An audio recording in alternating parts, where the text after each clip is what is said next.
Uma outra questão interessante aqui, que é a Maria Paula Del Santoro. Padre Fábio, eu assisti um vídeo seu no YouTube falando a respeito do sábado, dizendo que é o dia de guarda do Senhor e que Deus não aboliu a lei. Fiquei um pouco confusa e gostaria de entender. Por que então que a igreja nos ensina que o domingo é o dia de guarda? Aguardo respostas. Maria, eu me recordo dessa pregação eu fiz no Sábado Santo e eu falei sobre o grande significado do silêncio do sábado, que é justamente o sábado depois da Sexta-feira da Paixão, que na igreja nós vivemos o despojamento do altar, né, na sexta-feira. A Sexta-feira da Paixão é o único dia litúrgico que não tem a celebração eucarística.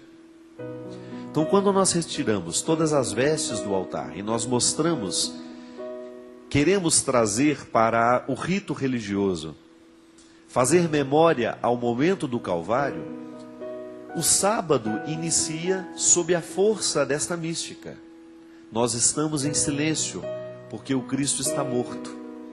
Nós estamos nos preparando para a grande festa que se dará na madrugada do sábado para o domingo, né? Amanhecendo o domingo, nós saímos do contexto do silêncio, da tristeza, e adentramos o contexto da ressurreição, que é o contexto da alegria. Nós somos uma religião judeu-cristã, porque as nossas origens são todas judaicas.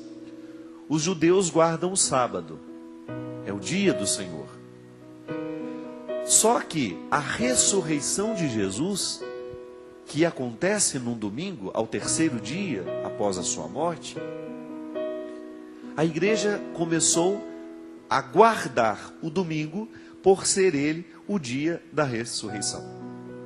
Então nós temos o Antigo Testamento, a guarda do sábado, e o grande acontecimento que faz com que a gente se desdobre numa outra religião. Já não somos judeus, somos cristãos.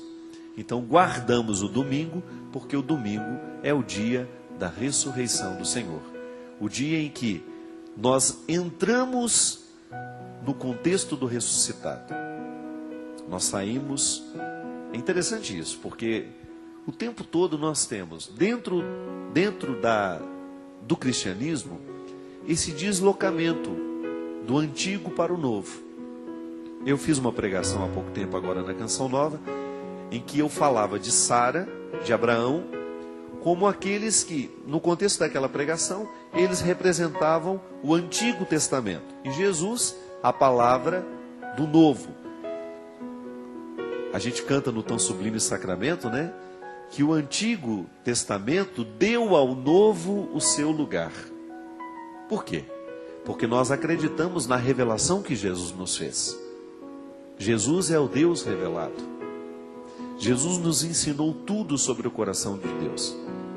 E nele nós encontramos agora o significado da nossa vida. E a partir dele nós realizamos mudança nos nossos ritos.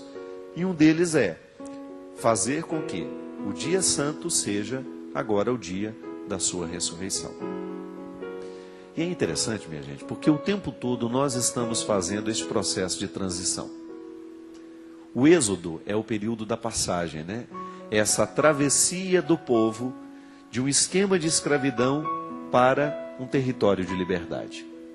Então, o Êxodo é a passagem, é a vida, é a experiência vivida, construída para que a escravidão deixasse de ser a realidade.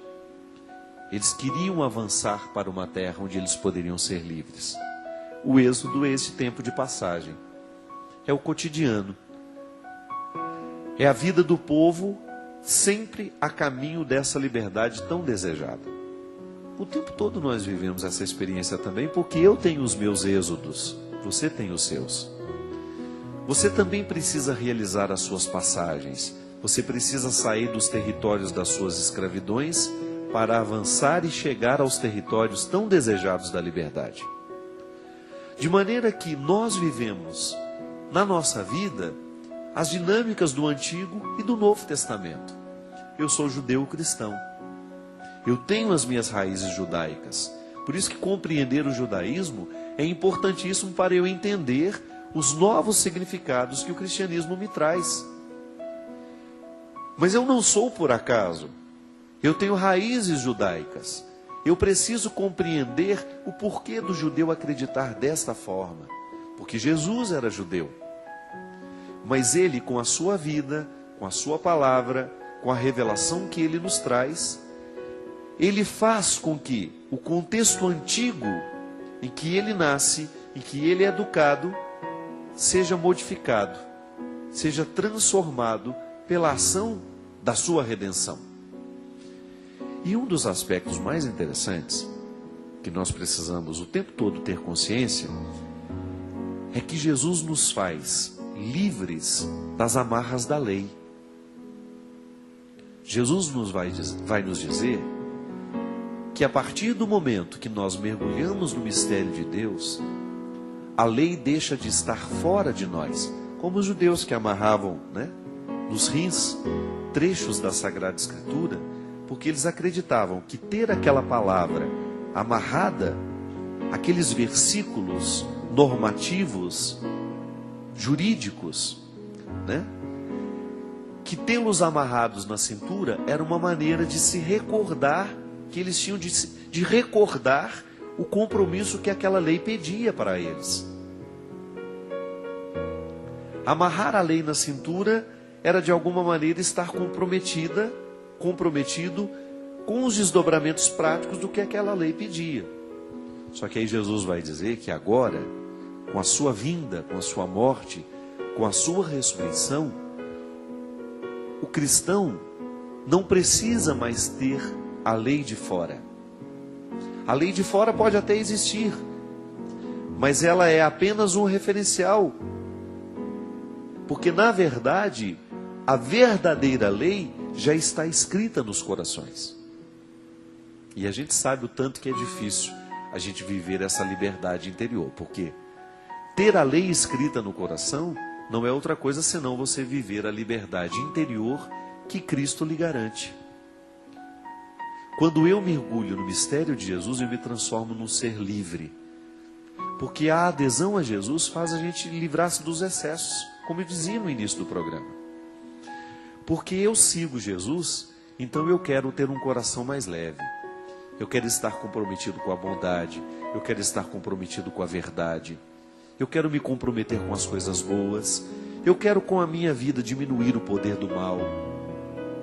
Veja bem, se eu vivo a partir destas regras, significa que eu já tenho a lei escrita dentro de mim. Os ensinamentos de Jesus já estão dentro do meu coração, porque ao mergulhar no mistério da sua palavra, eu assumo o compromisso de ser Ele de novo, de ser com Ele, de ser para Ele. Aí o que são as leis que estão de fora? Um referencial para quem precisa. Isso é muito interessante. Audacioso, eu diria. Então nós vamos numa praça pública, apenas um exemplo simples. Eu vou a uma praça e eu descubro que lá existem algumas placas. Proibido pisar na grama. Para quem servem essas placas?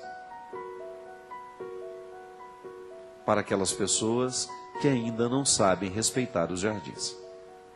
Concorda comigo? Agora, se você já tem uma sensibilidade de saber que aquele jardim não foi criado para ser pisoteado, que ele é um bem público, você não vai precisar daquela placa. Você vai olhar para aquela beleza e você naturalmente vai criar uma reverência por ela. Você vai saber identificar que aquele jardim merece o seu respeito. A lei já está escrita dentro de você. Você foi educado para essa civilidade. A gente anda pelas grandes cidades, E às vezes é lamentável a sujeira dos nossos muros, a sujeira do nosso espaço público. O que aquilo revela? Revela que muitas vezes as pessoas não estão comprometidas com o bem comum. Então muitas vezes nós precisamos de uma lei para nos proibir. Proibido pichar esse muro. Proibido jogar sujeira no chão. Proibido esquecer aí, você vai à praia, faz lá sua farofada, né? E depois você vai embora, larga aquela sujeira toda que você deixou. Não. Quem ama o meio ambiente não precisa de uma regra que esteja de fora. Mas infelizmente nós temos pessoas que não são capazes de ter o amor a esse meio ambiente. Então alguém vai ter que fiscalizar, vai ter que aplicar multas pesadas muitas vezes. É horrível isso. É impressionante como na vida social a gente entende, a gente compreende melhor o que significa ser um homem e uma mulher de Deus. Porque o respeito às regras sociais, eles indicam que existe dentro de nós uma maturidade que nos diferencia dos outros. Outro dia eu estava ouvindo um homem falar sobre o pecado do ponto de vista social. Eu achei muito interessante, porque ele retirou todo o contexto da religiosidade do discurso e falou assim: olha, o que é o pecado? É aquilo que fere as relações humanas, é aquilo que dificulta o bem comum.